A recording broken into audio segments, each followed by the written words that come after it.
நன்றி நன்றி. கைதட்டிய உள்ளங்களுக்கு நன்றி. எதுக்கு அவர் கையை பிடிக்கிறீங்க? நன்றி. கைதட்டிய உள்ளங்களுக்கு நன்றி. நன்றி கடந்த வணக்கம். அதனால கந்தனை முடிந்து காரியம் துவங்கி இருந்தாலும் காவிய கதாநாயகியான அந்த திரிபுர சுந்தரியாய் அவதரித்து காளியாகவும் நீலியாகவும் திருசூலியாகவும் இருக்கும் அந்த மீனாட்சியின் அருளை பெறுவோமா?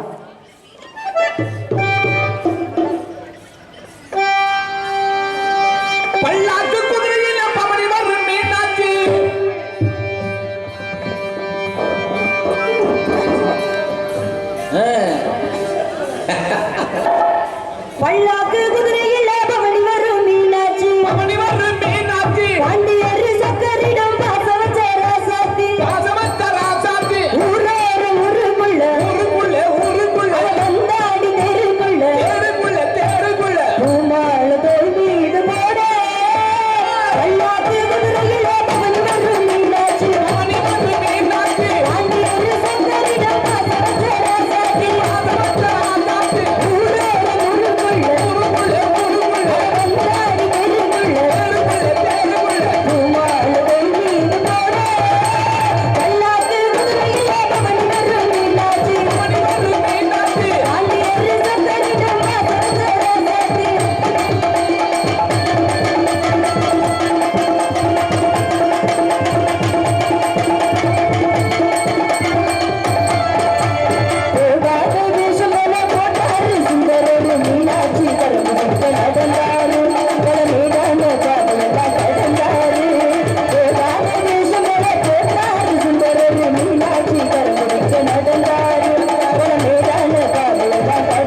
இன்னும் சுத்தார் கடைக்கு தூக்கம் வராது.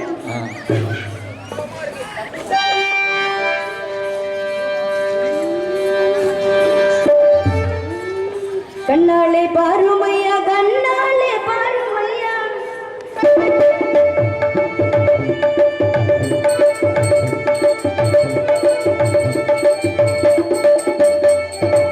கண்ணாலே பாருமையா கண்ணாலே பாருமையா இல்லாமை தீருமையா இருளோடி போருமையா பொன்னேதும் வேண்டாமையா பொருளேதும் வேண்டாமையா உபாதம் சேரும் அந்த திருநாளே போருமையா இலை பொங்காளா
உள்ளங்களுக்கு நன்றி நன்றி நன்றி. முல்லை குறிஞ்சி மருதம் நெய்தல் பாலை இப்படி 5 நிலத்தில் குறிஞ்சி நிலத்தை ஆட்சி புரியும் எனது தந்தையின் பெயர் நம்பிராஜன், தாயார் பெயர் நங்கை மோகினி, எமது பெயர் வள்ளி. எனக்கு உடன்பிறவாத சகோதரர் 7 பேர். 7மே ஆண் பிள்ளைனால மீனாட்சி போல ஒரு பெண் பிள்ளை இல்லை என்று எங்க அப்பாவுக்கு ரொம்ப நாளா வருத்தம். அப்படி வருத்தப்பட்டு இருக்கும்போது வள்ளி கிழங்கு தோன்றும் இடத்தில் பள்ளத்திலிருந்து எடுத்து வந்து என்னை ரொம்ப செல்லமாக சீரும் சிறப்புடன் வளர்த்து வருகிறார். அதனால பெண் பிள்ளை பிறந்தால் காவலுக்கு அனுப்புவதாக அப்பாவோட வேண்டுதல். அந்த வேண்டுதலுக்கு இன்று நான் காவல் புரிய வந்திருக்கிறேன். என்னோட என் தோழி ஒருத்தி வந்திருக்கா. அதுக்கு முன்னாடி என் சொந்த பந்தங்கள்லாம் என் மனசுல என்ன இருக்குன்னு சொல்லணும்ல. யாரை நினைச்சிட்டு இருக்கேன்? கந்த பெருமானை, கந்தனை, கடம்பனை, கார்த்திகேயனை, கதிர்வேலனை, சண்முகனை, சரவணனை, அந்த பால முருகனை நினைச்சு உருகி கொண்டிருக்கேன். எங்க வருவனான்றாரு, காட்சி தருவனான்றாரு. இருந்தால் மனசை எப்படி ஆறுதல் படுத்திக் கொள்றது? எம்பெருமான் முருகப்பெருமான் அவரை பத்தி பேசிக்கிட்டு இருக்கும் போதும் பாடிக்கிட்டு இருக்கும் போதும் இந்த கூட்டத்துல எங்கேயாச்சும் இருந்து மறைஞ்சிருந்து பார்த்துட்டு இருப்பாரு அப்படின்னு சொல்லி அவருக்காக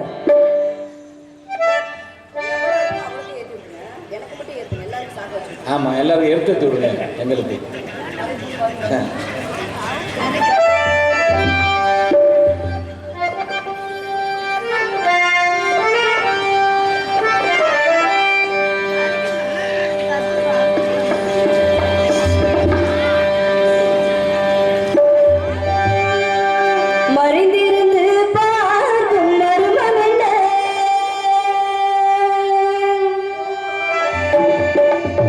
சுவாமி மறைந்திருந்து பார்க்கும் மருமமில்லை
இப்பெல்லாம் இந்த காலத்தெல்லாம் ஏதாச்சும் ஒரு கஷ்டம் ஒரு துன்பம் ஒரு துயரம்னு வந்தாலே முதல்ல கேட்கிற கேள்வி என்ன அப்படின்னா கலியுகத்தெல்லாம் தெய்வம் இருக்கா அப்படின்னு சொல்லி தான் முதல்ல கேட்போம். அப்ப அந்த கலியுகத்தெல்லாம் தெய்வம் இருக்கா அப்படின்னு சொல்லி கேட்கறவங்களுக்காக உண்மையா நடக்கிற ஒரு விஷயம் என்ன அப்படின்னா, திருச்செந்தூர்ல சூரசம்காரம் நடக்கும் இல்லையா, அதுக்கு முதல் நாள் போய் வேல் நெடுங்கண்ணி அம்மன் கிட்ட போய் முருகப்பெருமான் வேல் வாங்குவார்.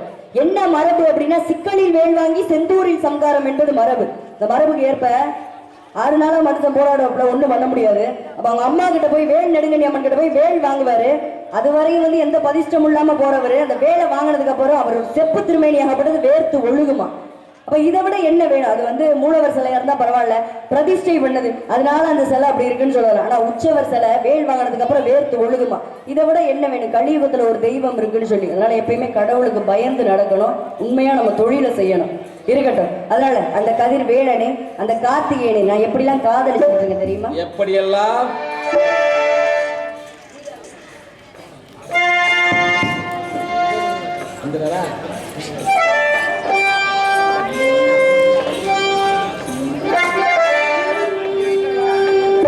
நீதானே நாள்தோறும் நான் பாட காரணம்,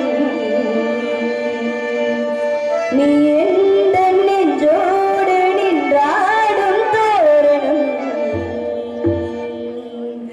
நீ இன்றி நான் பாட வேறேது கீர்த்தனம், உறவு ராகம்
உள்ளங்களுக்கு நன்றி. அண்ணே, நீங்களாம் எத்தனை வயசுல காதலிப்பீங்க? என்னண்ணே? எத்தனை வயசுல நீங்களாம் காதலிப்பீங்க? காதலுக்குன்னு ஒரு பருவம் இருக்கு இல்லையா? 16 வயது அப்படின்னு சொல்லுவாங்க. நான் 5 வயசு விவரம் காதலிச்சேனே. அப்படியா? ஆமாண்ணே, 2 பேர்த்த காதலிச்சிருக்கேன். நீங்களா? அதெல்லாம் எனக்கு தெரியாது. இருக்கட்டும். நான் எப்ப தெரியுமா காதலிச்சேன்? எனது 5 வயது அறியா பருவத்தில் எனக்கு வாழ்வு தருவேன் என்று வரம் கொடுத்த அந்த படி வேலனை 5 வயசுல இருந்து காதலிச்சுக்கிட்டு இருக்கேன். அதனால எப்ப வந்து சுவாமி என்னை ஆட்கொண்டு போவார் என்று காத்து கொண்டு இருக்கிறேன். உங்களை மாதிரி காதல் கிடையாது. 2 காதல் ஒரு காதல். ஒரே காதல் தான் தெய்வீகமான காதல், புனிதமான காதல். நான் 2 காதல் 2 பேர்த்த காதலிச்சிருக்கேன். அது எப்படி புனிதமாகும்? இருக்குல்ல, ஒரே ஆளை காதலிச்சாதான் அது புனிதமான காதல். இருக்கட்டும், அது இருந்துட்டு போது ஒரு பக்கம்.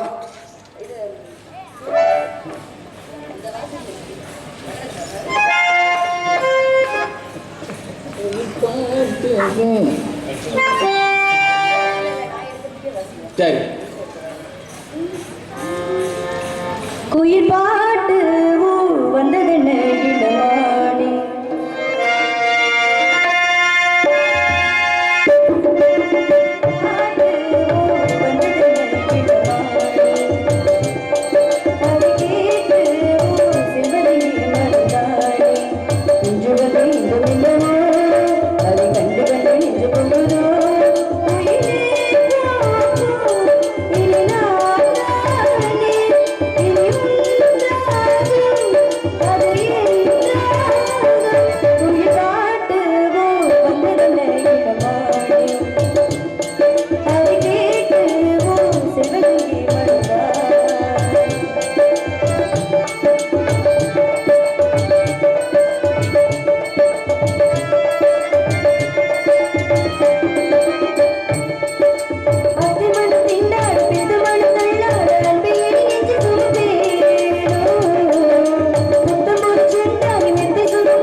இவரங்க மேடையில் வள்ளியாக எடுத்துக் கொண்டிருக்கோம்.